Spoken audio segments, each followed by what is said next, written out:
Oi, Literamigos, tudo bom? Eu sou a Rayane e, bom, hoje é terça-feira, então hoje é dia de Bibliocanto da Rai aqui no canal Clube dos Quatro. E como vocês viram aqui no título, a gente vai fazer uma análise do caso de família, focado no caso Richthofen, né? O primeiro caso do livro, comparando o livro com o filme. Você tá preparado? Vamos lá!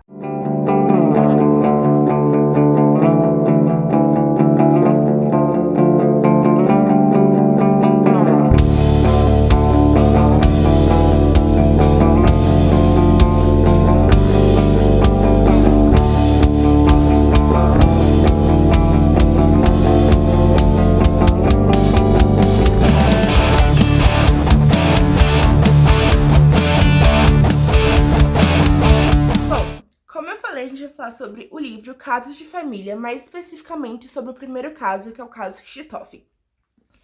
Uma coisa interessante é que esse livro é escrito pela Ilana Kasoy. E quando esse livro foi publicado, lá por volta de 2006, PS, o caso aconteceu em 2002 e o julgamento aconteceu em 2006. Então, o livro lançou logo depois do julgamento. Uma coisa interessante, né, é que o nome do livro chama O Quinto Mandamento. Eu pensei, você pensou, todos nós pensamos. Enfim, anos depois, lá por volta de 2017, se eu não me engano, a Dark Side Books lançou essa edição incrível, juntando dois livros de casos emblemáticos que a Ilana Kasoy escreveu, que foi o caso Richthofen, O Quinto Mandamento, e o caso da Isabella Nardoni. Mas, como eu falei no vídeo de hoje, a gente vai falar especificamente do caso Richthofen. Bom, mas o que é o caso Richthofen, pra quem não sabe? Porque muita gente... Eu mesmo nasci depois de 2002. E, enfim, nasci, o caso tinha acontecido há 2 anos e o julgamento quando eu tinha 4 anos. Então, estava perdida, não sabia nada. E eu fui saber mais aprofundamente, né, mais profundo do caso, lá para 2020. Então, assim, tempo depois. O caso Richthofen basicamente existe uma família muito rica, a von Richthofen, né, em São Paulo, onde eles são classe média alta, mais pra alta, mas enfim, a gente classifica ele como classe média alta. E no dia 31 de outubro de 2002, por volta da meia-noite, a filha Suzane e o irmão Andreas chegam em casa e deparam ali a casa meio estranha. A porta tá meio aberta, parece que uma coisa está meio mexidas, e ela fica com medo e fala pro irmão não entrar em casa. Pega o telefone e liga pro namorado Daniel Cravinhos. O namorado fala, fica aí, não entra, estou indo, liga para a polícia. Ela liga para a polícia e a polícia chega e fala, vamos entrar, vamos entrar e descobrir o que aconteceu. Ela em nenhum momento cita que os pais estão em casa. É bom deixar isso bem frisado. A polícia entra e, enfim, a casa, em alguns cômodos tá normal, outros tá bem bagunçada, como se tivesse tido uma tentativa de roubo.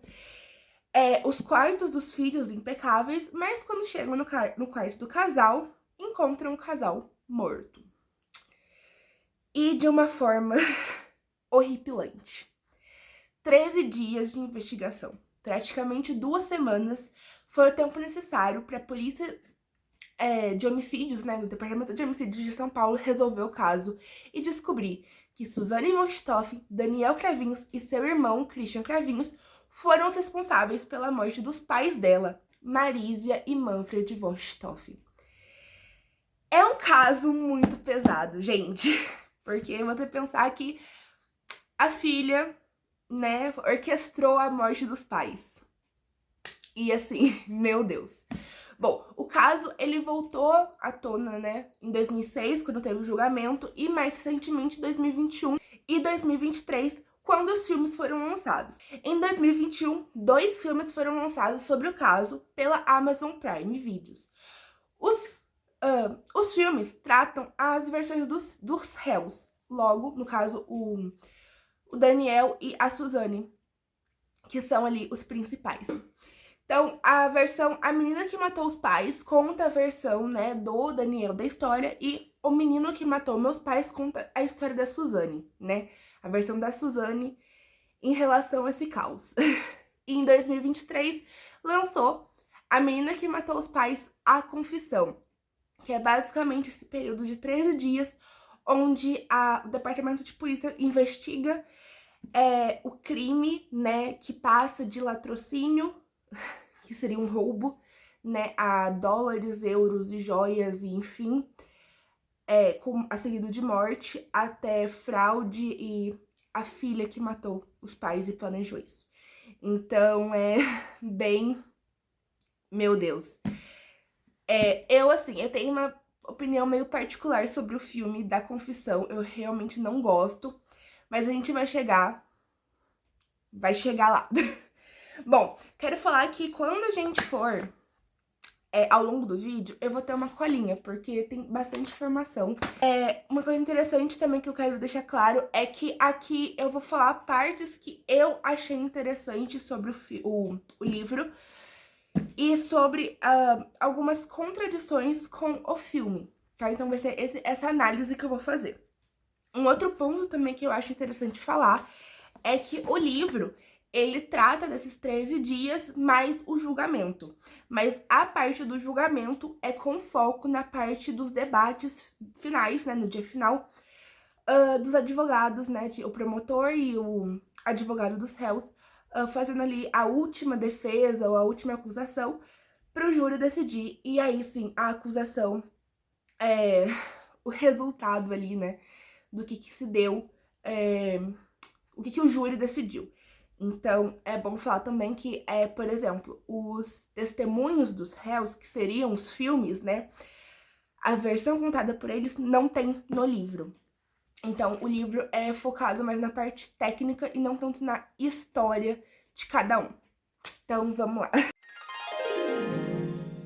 A Ilana Casoy começou a escrever esse livro, como eu falei, em 2002. Mas ela só chegou a terminar ele em 2006, quando aconteceu o julgamento. E, inclusive, foi quando ela publicou o livro, em 2006. E, em 2002, eu tô tentando achar a página, um momento. Achei. Em 2002, ela comenta que entrou em contato, né, com os réus, com a Suzane, com o Daniel e com o Christian, pedindo pra fazer uma entrevista com eles, pra eles contarem a versão deles, né? E nenhum dos três aceitaram. E ela até fala aqui no livro que é assim: quis muito entrevistar os 3 assassinos, mas nenhum deles concordou em falar comigo. Ou assim foram orientadas pelos seus advogados. Talvez ainda não seja o momento. Talvez a verdade surja quando ninguém mais tiver nada a ganhar ou perder, exceto encontrar os fatos. E eu quis trazer essa parte pro vídeo, porque assim, isso não tem nada a ver com o filme agora, é só uma análise que eu fiz. Essa parte, especificamente, ela escreveu em 2002.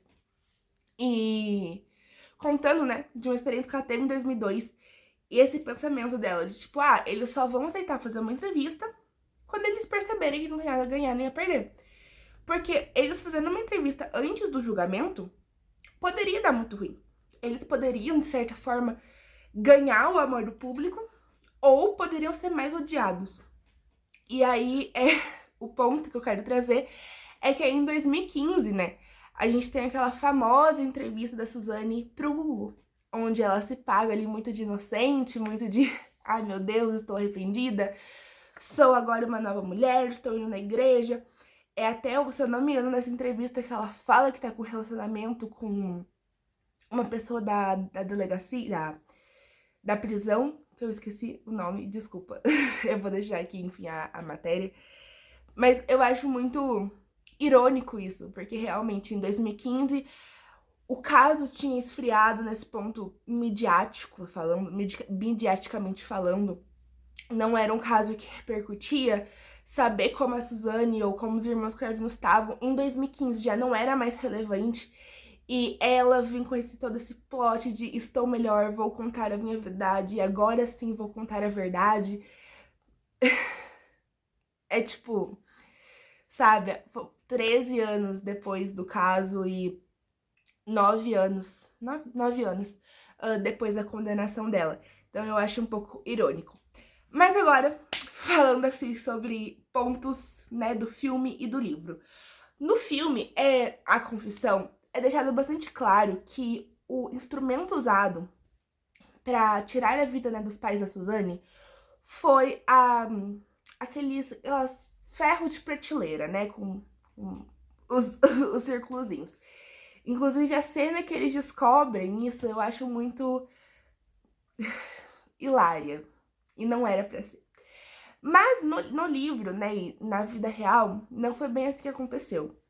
Na verdade, não foi essa prateleira. Eles usam essa prateleira como exemplo, porque o ferro em si lembra muito, mas não é o ferro da prateleira. E é muito importante deixar isso frisado, porque no filme é tipo, é a prateleira, entendeu? Mas não é. Inclusive, o Daniel, que é uma parte que eu não gosto do filme, a confissão, que eu acho que eles levam muito para um lado de tentar defender um dos lados e mostrar que um lado estava arrependido, sabe? Eu não acho isso legal e não acho que isso de fato aconteceu, que eles não estavam arrependidos. Mas, assim, o Daniel, por exemplo, ele construiu esses bastões, né? Ele pegou essa parte de ferro, que se parece com a da prateleira, colocou madeira dentro, então deu uma forma de preencher isso com madeira pra deixar ela mais pesada e mais resistente, e ele confessa que ele fez isso. E ele confessa que ele fez uma pegada. O que seria essa pegada? Seria tipo um lugar pra ele conseguir pegar mesmo o negócio mais fácil. Por dois motivos. Pra evitar que escorregasse da mão dele e acabasse fazendo algum tipo de barulho, ocasionando, né, que os pais acordassem e eles fossem pegos. E também pra não machucar a mão deles. Ele fala, eu não queria machucar minha mão. E eu acho isso tão... Sabe? Porque... Como que você fala que você não premeditou, ou que você não quis, ou que você se arrependeu, enfim, sendo que você construiu? Você não simplesmente, tipo, comprou uma arma, ou pegou uma faca, sabe? Tipo, ainda assim, é muito pesado você matar uma pessoa com, tipo, uma coisa normal. Tipo, você pega um vidro, sabe? Mas você constrói uma arma, você tem o cuidado de, não, eu vou fazer uma parte pra conseguir pegar melhor, pra não machucar a minha mão, sabe? Pra não me escorregar e fazer barulho. Eu acho isso muito louco. Enfim. E aí, o Christian, isso também mostra, né, no filme, ele sempre fala que ele não tava feliz em matar a Marise. E é aquele ponto. Você não era obrigado, sabe? Eu acho que você pode amar o seu irmão, enfim, mas você pode falar não. Você pode, sabe, ter outras formas de mostrar o amor pelo seu irmão. E então ele fala, né, que ele não acreditava que o casal fosse concretizar o plano, que até, inclusive, mostra isso no filme também, que quando ele chega, ele faz alguns barulhos. Claro, não são barulhos, meu Deus, mas são, tipo, pisar mais forte, esbarrar em alguma coisa, enfim, pra ver se os pais acordam. Mas aí a Suzane até briga com ele, tipo, fica quieto e ele para. Então, assim, ele tem ali um vislumbre do tipo, nossa, estou fazendo uma coisa errada. Mas ao mesmo tempo, quando ela fala para, ele para, sabe? Então eu acho que se ele realmente tivesse arrependido, ele não ia parar. E ele entra nessa êxtase, sabe? Também de, igual o Daniel, de meu Deus, e quando dá a primeira pancada, continua e até fica desesperado com situações que eu vou falar um pouco mais pra frente, mas ele tá nesse êxtase e tipo, ele podia chegar no quarto e dar um grito, sabe? Ele podia chegar no quarto e esbarrar em alguma coisa antes de acontecer, mas não, sabe? Ele ficou quieto. Na hora que a polícia, né, chega e fala seus pais estão mortos, eu também acho essa cena muito... Meu Deus. No filme é mostrado que ela finge ali uma emoção, ela tem ali um momento de, tipo, choque até, ela finge estar chocada, e o Andreas chora e abraça o Daniel e fala, meu Deus, sei lá. E depois tem a fatídica cena que ela pergunta, o que a gente faz agora? Mas na vida real não foi assim que aconteceu. Na vida real ela ficou séria, tipo, ok. E o Andreas, ele ficou sério também. Inclusive, no começo, os policiais achavam que ele estava envolvido na situação por conta disso, porque ele não esboçava nada. Ele se comportava exatamente igual a Suzane. Eu entendo que uma análise minha é que ele perdeu os pais e ele só tinha a Suzane. E ele, tipo, vê, a minha irmã não está chorando, a minha irmã, na cabeça dele, tá em choque, eu não vou desmoronar, eu preciso ser firme. Então ele mete essa pose de estou bem também, sabe? Mas, sabe, ela não tá em choque, ela só tá, tipo, sabe? Ela não liga. E no início é bem complicado pra ele realmente essa parte, por conta do fato das pessoas considerarem, tipo, gente, eles não tiveram reação. Sabe? Eu acabei de falar que seus pais morreram. Que seus pais. E não foi, tipo, uma morte natural ou uma morte indolor. Foi uma morte horrível. Que eles sentiram, sabe? Então. E seus filhos ficarem, tipo. Ah, tá bom. O que eu faço agora? Sabe? Eu acho um pouco complicado. Uma parte também que é bom refutar ali um pouco do filme. Tô toda hora esquecendo a palavra filme. É que deixa meio subentendido ali, né, que o casal, ele só foi pro motel colonial. Bom, no filme deixa meio subentendido ali que eles foram mais pro motel colonial por conta de um álibi, né? E aí foi aquela dúvida, porque o Daniel fala que eles chegaram, né, a ter relações, a Suzane fala que não, e fica ali em dúvida. Mas no livro, fica explícito ainda mais. Eu acho que no filme, assim, um parênteses antes de eu continuar minha fala, fica aquilo assim, né, eles realmente tiveram alguma relação ou não, eles foram lá só por álibi ou não, mas aí é uma interpretação de cada um ao longo das outras cenas perceber se eles realmente só foram por conta de álibi ou não. Acho que no livro, quando você lê e você tá vendo ali até a avaliação de outras pessoas olhando a cena, você entende um pouco melhor que realmente eles foram em busca de álibi, mas eles também foram em busca de prazer. Não é confirmado até hoje se eles realmente tiveram relações ou não. Se eles tiveram algum tipo de relação lá ou não, porque cada um continua falando uma coisa e a gente não pode só acreditar em um e descartar a versão do outro, porque só tinha os dois naquele local. Mas analisando como eles se comportam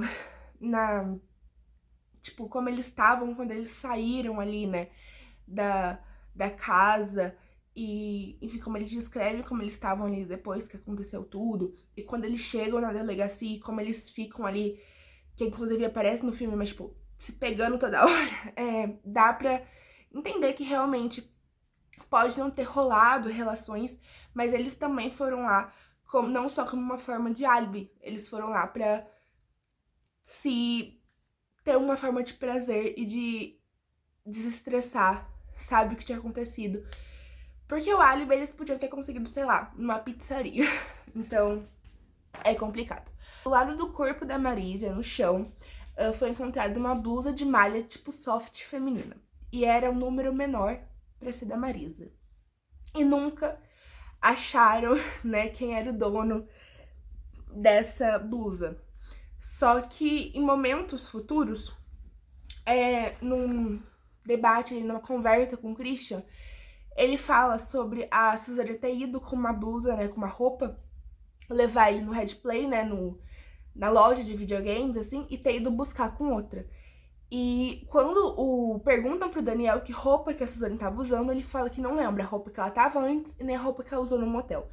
Então, sabe, deixa aquela pontinha de será que é a blusa dela? Mas é aquilo. Como que seria a blusa dela se falam que ela não entrou no quarto? Então eu entendo por que não ter no filme, porque não é uma comprovação assim, sabe? É dela. Mas seria interessante, sabe, entrar nesse assunto. Bom, a delegada Cíntia, ela que aparece, né, ali no filme, enfim, até ela ficou bastante famosa nas redes sociais. Quando o filme estreou, falando de umas divergências ali que aconteceram, mas nas suas observações, o que ela ficou mais ali pensando foi no ponto do saco de lixo. que tava na cabeça da Marísia, no sentido de, tipo assim, era o mesmo da casa.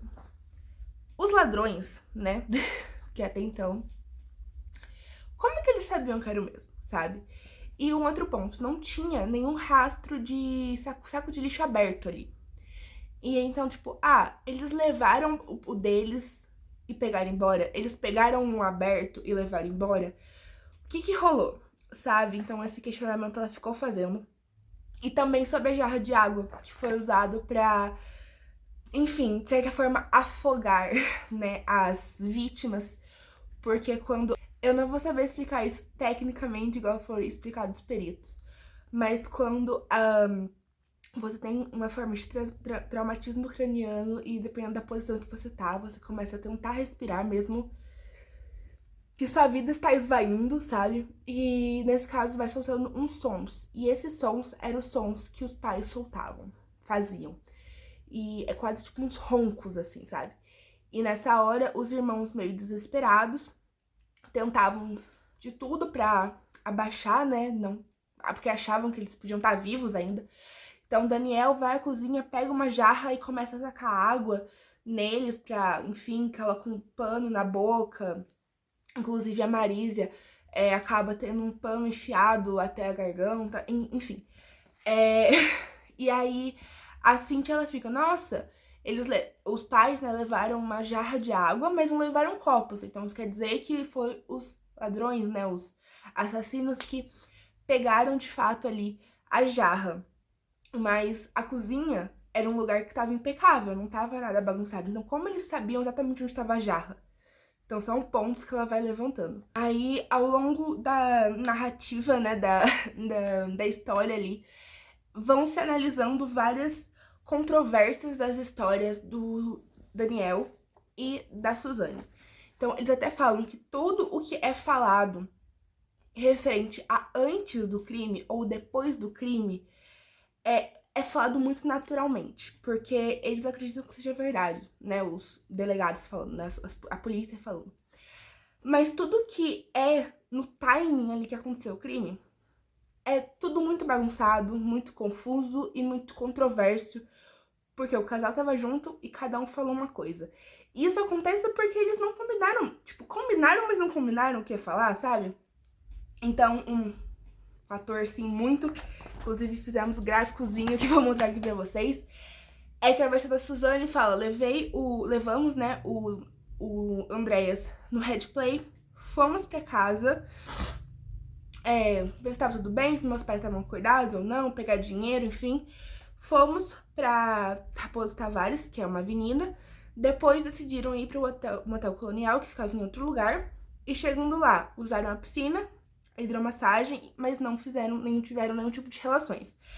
Já o Daniel fala que levaram, né, o Christian no headplay, foram pra Raposo Tavares, decidiram que iam no motel Colonial, então voltaram pra casa pra pegar dinheiro, foram pro motel, lá foram na hidromassagem, piscina e fizeram amor.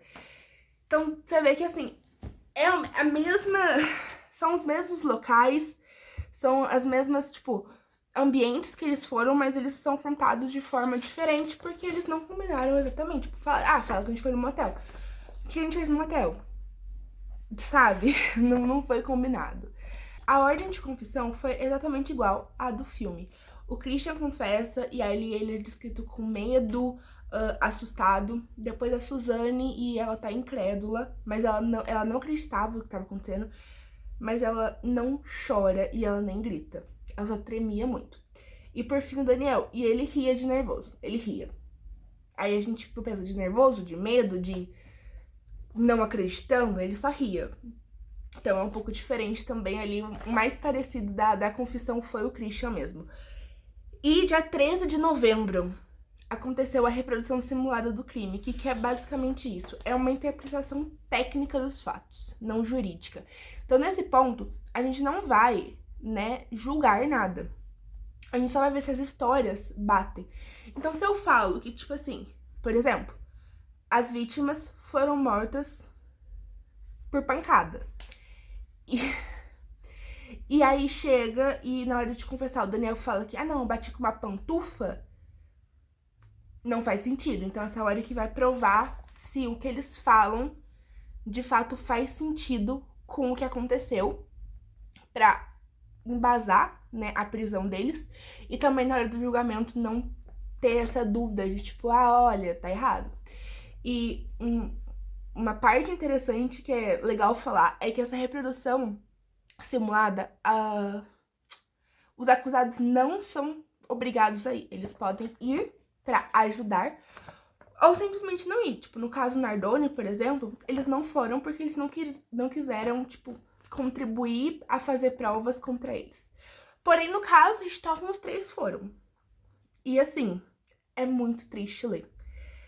Porque, tipo, dá um nervoso muito grande. Principalmente na parte do Christian. Porque quando o Christian chega pra reproduzir o que aconteceu, as polícias, né, os policiais, eles descobrem, né, eles já sabiam que o André estava na casa, mas descobrem que ele tá no quarto dele. Até aí você fala, beleza.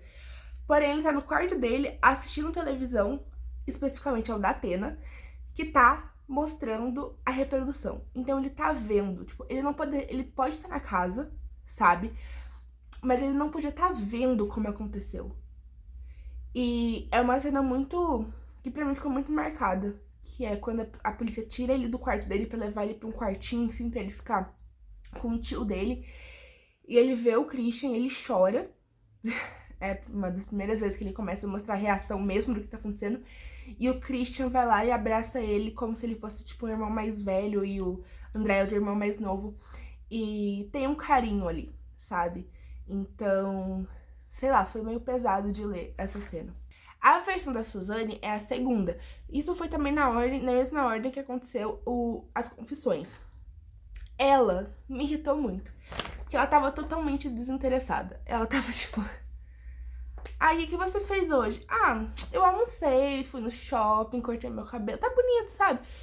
E eu fiquei, cara, você matou seus pais, entendeu? Tipo, mostra um pouco de respeito, sabe? É complicado. Ela, de certa forma, tentava ainda acobertar o Daniel, dizendo não ter visto certas coisas que ele fez, falando que não tinha visto ou que não sabia. E até certas coisas que ela mesma fez, ela também falava que não sabia.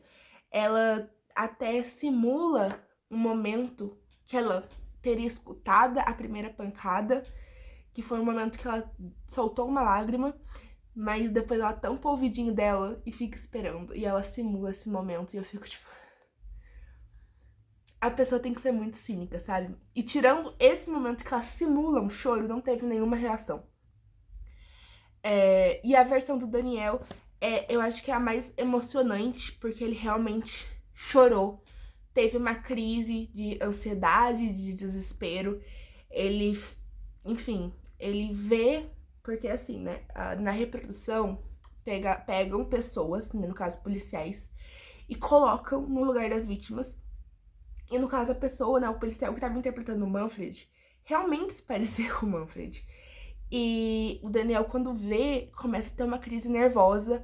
E, enfim, até depois eles trocam, né, o ator, porque senão o Daniel não ia conseguir terminar a reprodução.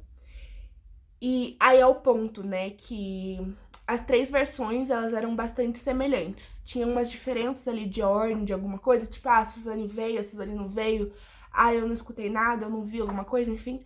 Mas não alterava a verdade, que era que os três colaboraram juntos pra matar duas pessoas inocentes. Então, assim, é aquilo, né, não tinha muito o que fazer. Nesse caso, não... foi necessário saber se, tipo, a Suzane foi manipulada, se o Daniel foi manipulado, porque os três tiveram culpa, entendeu? Os três. A Suzane abriu a porta, foi lá, planejou, entendeu? O Daniel criou a arma, o Christian foi junto, sabe? Então, assim, os três tiveram alguma culpa. Então, não pode tirar, né, inocentar um. Dia 21 de julho de 2006, terminou o julgamento. Foi o último dia e foi quando aconteceu ali as conversas, os debates, né, da defesa contra a acusação e foi dado o veredito.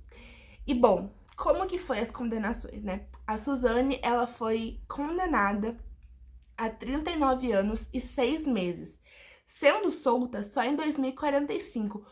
Porém, estamos no Brasil, né? E em 2023, ano passado, ela conseguiu regime aberto. Ela cumpriu 20 anos, né, de pena. Desses 39 anos e 6 meses, ela pegou 19 anos e meio pela Marísia, 19 anos e meio pelo Manfred e 6 meses pela fraude de falar sobre o roubo. O Daniel pegou ao mesmo tempo 39 anos e 6 meses, com o mesmo tempo pro pecado é crime, mas em 2018 acabou indo pro regime aberto, por causa de 5 anos antes dela, e só cumpriu 12 anos de prisão. Mas em 2021, 3 anos depois, ele acabou voltando pra prisão, porque ele foi condenado por tráfico. Atualmente ele tá solto, né? Ele até trocou de sobrenome, agora ele chama Daniel Bento. Mas, enfim, voltou a ficar preso ali mais um tempinho, mas agora já tá solto de novo.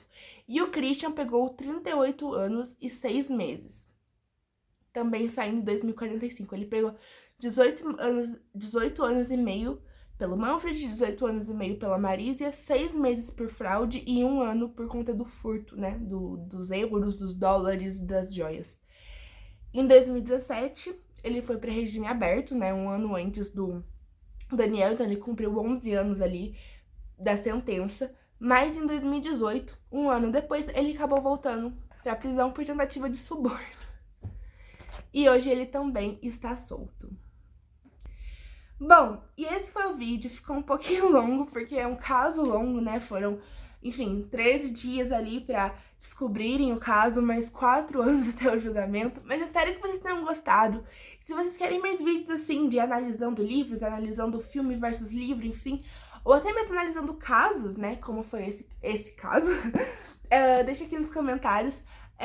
Além disso, deixe seu like, se inscreva no canal, nos siga nas redes sociais e também no Spotify, que toda sexta-feira a gente posta um podcast, uma radionovela, um bate-papo descontraído, tá bom? Tchau e até o próximo vídeo!